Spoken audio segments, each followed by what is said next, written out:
It's a frigid morning in downtown Toronto. People hurry past towering glass buildings, faces buried in their phones, fearful of chaos lurking just beneath their ordered routines. Jordan Peterson walks into his cluttered office at the University of Toronto, a place where order and chaos collide daily. He's just about to unlock the next truth in his journey, one that warns us: too much order suffocates, too much chaos destroys. But what's the right balance? As the city wakes, the question lingers: how do we live meaningfully when the world around us demands control, yet feels utterly unstable?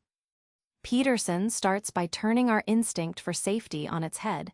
Could craving security actually trap us? Let's dive into why too much predictability can become our undoing. Peterson recalls his visit to Dachau's ruins, where rigid bureaucracies once orchestrated horror with chilling precision. The Nazis demonstrated how excessive order, rules stacked in cold, mechanical hierarchy, allowed evil to flourish unnoticed. This wasn't chaos, but horrifyingly meticulous order gone too far, a petrifying form of control that crushed humanity. It leaves you wondering, how close are we today to that line? Think of order like a dam holding back a wild river. The dam channels the water, providing safety and irrigation, but build it too high and rigid, and the water pressure will crack it, causing catastrophic failure. Just like that, when we overly structure life, our routines, governments, even thoughts, we risk a dam break of rigidity, snapping under the pressure of suppressed human nature.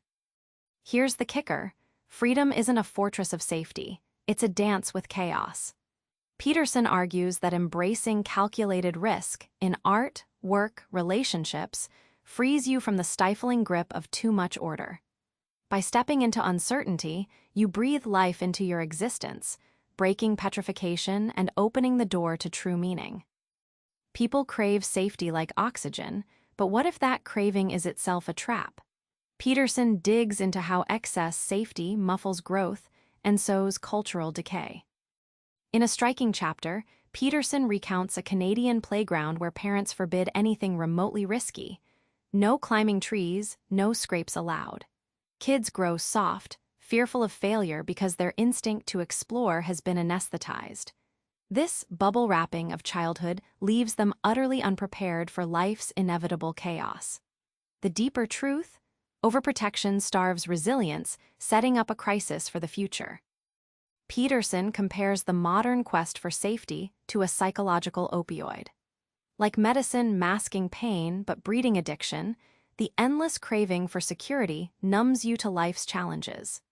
This numbing breeds passivity and dependency, turning vibrant individuals into fragile bystanders, terrified of discomfort or change.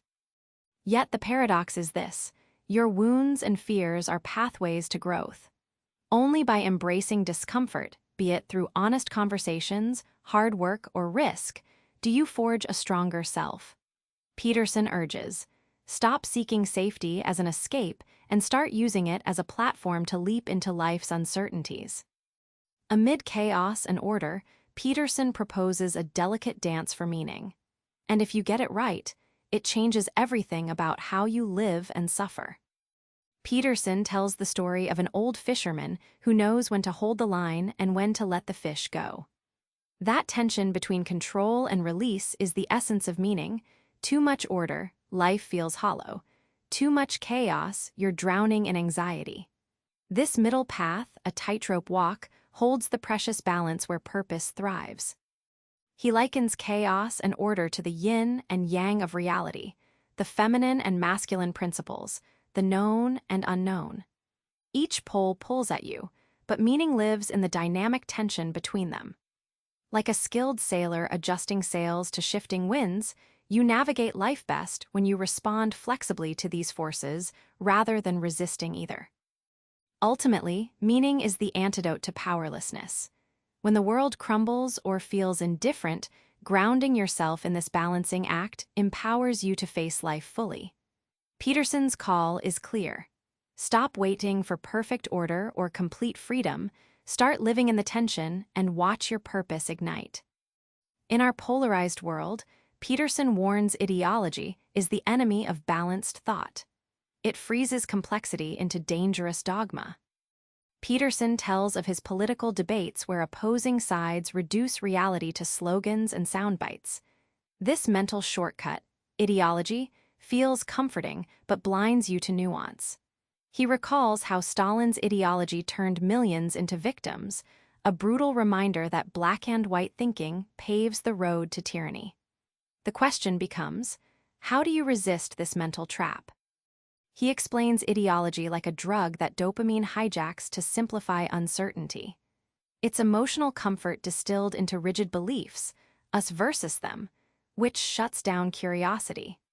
Imagine trying to navigate a maze blindfolded, relying solely on one fixed map. Ideology is that map, giving you a dangerous illusion of control while trapping your mind. The payoff comes when you face disillusionment, realizing your beliefs aren't absolute. This painful awakening can feel like loss, but Peterson shows it's the key to renewal.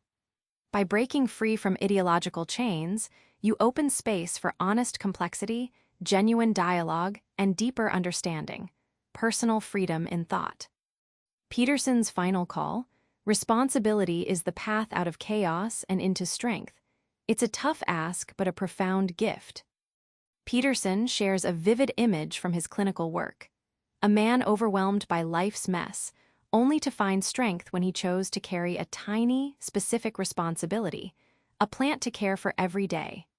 That small act gave him purpose and foothold in a dizzying world. Peterson calls this your cross, a personal burden that is power in disguise, a daily compass out of meaninglessness. He breaks down responsibility like compound interest on your life. Doing small things, cleaning your room, telling the truth, helping a stranger, builds momentum toward something bigger. It's not grand gestures but steady bricks that construct a meaningful existence. This mechanism, often ignored, transforms chaos into a foundation you can stand on. By choosing responsibility, you reclaim agency. Peterson contrasts this with victimhood, which promises relief but kills growth. When you choose to act, even in powerlessness, you ignite resilience and purpose. That choice turns the tide. You're no longer tossed around by life, but steering your own ship through stormy seas. Remember the chilly Toronto morning and that office where order met chaos? That tension is your life's starting point. Peterson's message is clear. Don't hide behind safety's walls, don't drown in chaos's flood. Instead, step into the dance, feel the fear of risk, carry your small daily cross, and learn to navigate between extremes. Try this. Pick one area where you crave total control or safety, and instead, lean a little into uncertainty today. It's in that stretch you'll start living, truly living, beyond mere survival. Subscribe for more book summaries like this one.